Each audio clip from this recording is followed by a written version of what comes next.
പുതുവത്സര ദിനത്തിൽ സർവീസ് പുനരാരംഭിച്ച് നവകേരള bus. Ticket നിരക്ക് കുറച്ചും സീറ്റുകളുടെ എണ്ണം കൂട്ടിയും സമയക്രമത്തിൽ മാറ്റം വരുത്തിയുമാണ് തുടക്കം. ഈ പുതുവത്സര ദിനം നവകേരള ബസിനും പുതിയ തുടക്കമാവുകയാണ്.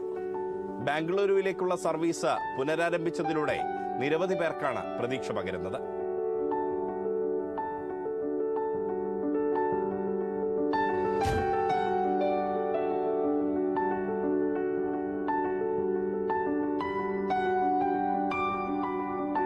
വിവാദങ്ങൾക്കും വിമർശനങ്ങൾക്കും വിട നൽകി പുതിയ വിശേഷങ്ങളുമായാണ് നവകേരള ബസ് വീണ്ടും സർവീസ് പുനരാരംഭിച്ചത്. ഗരുഡ പ്രീമിയം ബസ് രാവിലെ 8:35 കഴിഞ്ഞതോടെ കോഴിക്കോട് KSRTC ബസ് സ്റ്റാൻഡിൽ നിന്നും ആദ്യ സർവീസ് ആരംഭിച്ചു.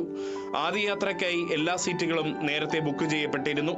11 സീറ്റുകൾ അധികം വർദ്ധിപ്പിച്ചും ഇന്റീരിയർ നിറം ഉൾപ്പെടെ മാറ്റിയുമാണ് സർവീസ് തുടങ്ങിയതെന്ന് ഡ്രൈവർമാരിൽ ഒരാളായ സനീഷ് കുമാർ.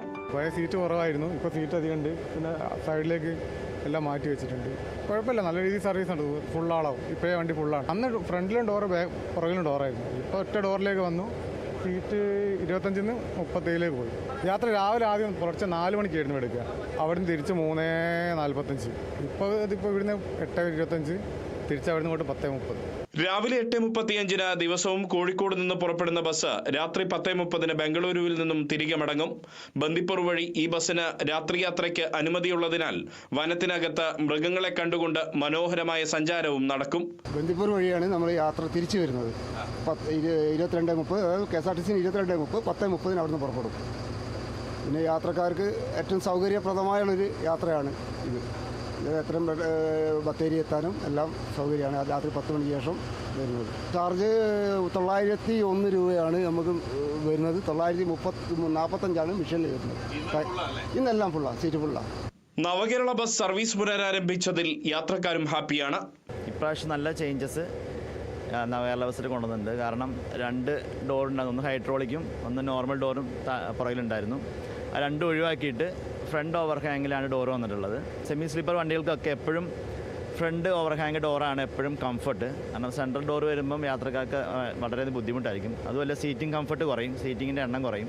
ചാർജും കുറച്ചിട്ടുണ്ട്, അതും വളരെ ഒരു സന്തോഷമാണ്.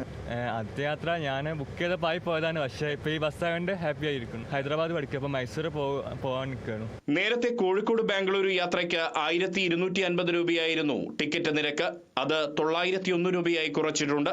റിസർവേഷനും GSTയും ഉൾപ്പെടെ 968 രൂപ നൽകേണ്ടി വരും. താമരശ്ശേരി, കൽപ്പറ്റ, ബത്തേരി, മൈസൂരു എന്നിവിടങ്ങളിൽ ഫെയർ സ്റ്റേജ് ഉണ്ടെങ്കിലും എൻഡ് ടു എൻഡ് നിരക്കിൽ അവിടങ്ങളിലേക്കുള്ള യാത്രക്കാർക്കും ടിക്കറ്റ് എടുക്കേണ്ടി വരും. ഈ പ്രശ്നം കൂടി പരിഹരിക്കപ്പെടണമെന്ന് യാത്രക്കാർ പറയുന്നു. അതെ, എന്തോ ഭാഗ്യം, എനിക്കിന്ന് ബാംഗ്ലൂർ പോകേണ്ടതുണ്ട്. അപ്പോൾ രണ്ടാമത് ഈ ബസ് ബുക്കിംഗ് ടിക്കറ്റ് കിട്ടി. ശരിക്കും ഞാൻ ഇന്ന് ഉച്ചയ്ക്ക് പോകണം വിചാരിച്ചാൽ പിന്നെ അതിൽ ടിക്കറ്റ് കിട്ടിയോണ്ട് ഇന്ന് യാത്ര ചെയ്തു. ഫസ്റ്റ് തിരുവനന്തപുരത്ത് നിന്ന് കോഴിക്കോട് നമ്മൾ ഈ ബസ് കൊണ്ടുവരുമ്പോൾ ഫസ്റ്റ് യാത്ര ചെയ്തിട്ടുണ്ട്. പിന്നെ കോഴിക്കോട് നിന്ന് ബാംഗ്ലൂർക്ക് പോയപ്പോഴും ഞാനായിരുന്നു ഫസ്റ്റ് യാത്ര ചെയ്ത്. ഇപ്പോഴും എനിക്ക് ആ ഭാഗ്യം കിട്ടിയിരിക്കുകയാണ്. ഒരുപാട് മാറ്റങ്ങൾ വരുത്തി. ഇപ്പം നമുക്ക് കൂടുതൽ സീറ്റുകൾ വന്നു. പിന്നെ ടോയ്ലറ്റ് അവർ നിലനിർത്തിയിട്ടുണ്ട്. മറ്റുള്ള സീറ്റിലൊക്കെ മാറ്റം വരുത്തിയിട്ടുണ്ട്. ഇപ്പോൾ എനിക്ക് തോന്നുന്നു കൂടുതൽ 40 ആൾക്ക് യാത്ര ചെയ്യാം. 1150 ആദ്യം ചാർജ്, ഇപ്പോൾ 950 അത് നല്ല കാര്യം തന്നെ. പക്ഷേ നമുക്ക് ഇനിയും ഇപ്പം ഉദാഹരണം പറയുന്നത്, അപ്പോൾ കോഴിക്കോട് നിന്ന് കൽപ്പറ്റയോ അല്ലെങ്കിൽ മൈസൂരോ പോകണമെങ്കിൽ 950 കൊടുക്കണം. അപ്പോൾ അത് ഒരു മാറ്റം വരുത്തുകയാണെങ്കിൽ ഇത് നന്നായിട്ട് ഓടും ബസ്. പുതിയ സമയക്രമീകരണം ബാംഗ്ലൂരുവിൽ ജോലി ചെയ്യുന്ന സ്ത്രീകളെ സംബന്ധിച്ചും ഏറെ ഗുണകരമാണ്. മീഡിയയിലൊക്കെ കണ്ടതേ ഉള്ളൂ. യാത്ര ചെയ്യുന്ന ആദ്യമായിട്ടാ, കുറച്ചുകൂടി കംഫർട്ടാണെന്ന് തോന്നുന്നു. ആയിരിക്കും മിക്കവാറും. ഫസ്റ്റ് ടൈമാണ് പകല്, അല്ലാത്ത സമയമൊക്കെ രാത്രിയാണ് പ്രിഫർ ചെയ്യുക. ഫസ്റ്റ് ടൈം അല്ലേ, അതുകൊണ്ട് ബെറ്റർ എക്സ്പീരിയൻസ് ആണെന്ന് തോന്നുന്നു. നേരത്തെ ബാംഗ്ലൂരൊക്കെ എങ്ങനെ യാത്ര ചെയ്തത്? നോർമൽ KSRTC ആണ് എടുക്കാറ്. ഇങ്ങനെ ഒരു സംവിധാനം വന്നപ്പോൾ നല്ലതാണെന്ന് തോന്നുന്നു.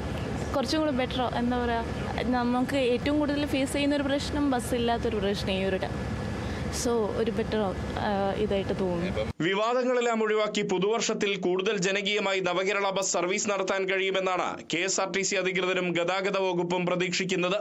പുതുവത്സര ദിനത്തിൽ ഡബിൾ ബെൽ മുഴക്കി നവകേരള ബസ് വീണ്ടും യാത്ര തുടങ്ങി. ഈ യാത്ര വലിയ വിജയമായി തീരട്ടെ. ക്യാമറ പേഴ്സൺ രാഹുൽ മക്കടയ്ക്കൊപ്പം Riyas KMR, Kerala vision news, Kozhikode.